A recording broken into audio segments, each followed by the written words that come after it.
Le secteur du logement est en crise. Combien d'entre nous ne connaissent pas un jeune couple, une famille ou tout simplement un jeune professionnel qui soit a le désir d'acheter un bien, une maison, mais n'a pas la capacité financière pour le faire, ou même tout simplement en ayant la capacité financière pour le faire, ne peut pas trouver une maison qui correspond à ses besoins et aux critères de confort moderne.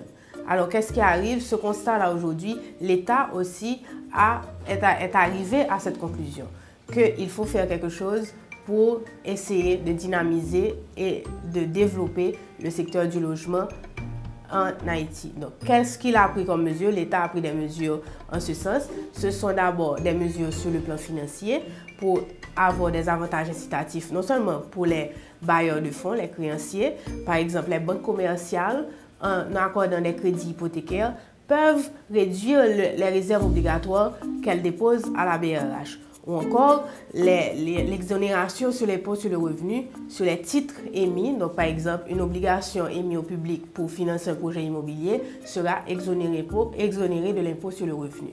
Et aussi du côté de l'emprunteur. L'emprunteur a des avantages certains.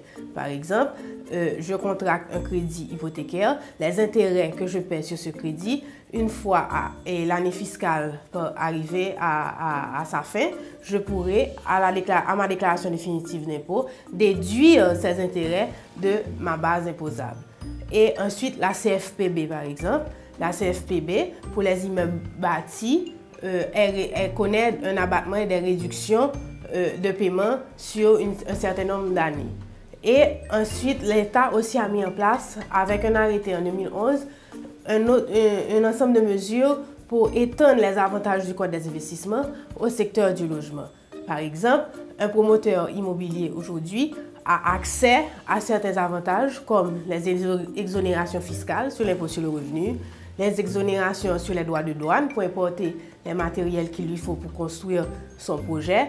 Et aujourd'hui, à partir de 30 unités ou 25 millions de gourds d'investissement, le promoteur immobilier aura ipso facto droit à tous les avantages prévus par la loi.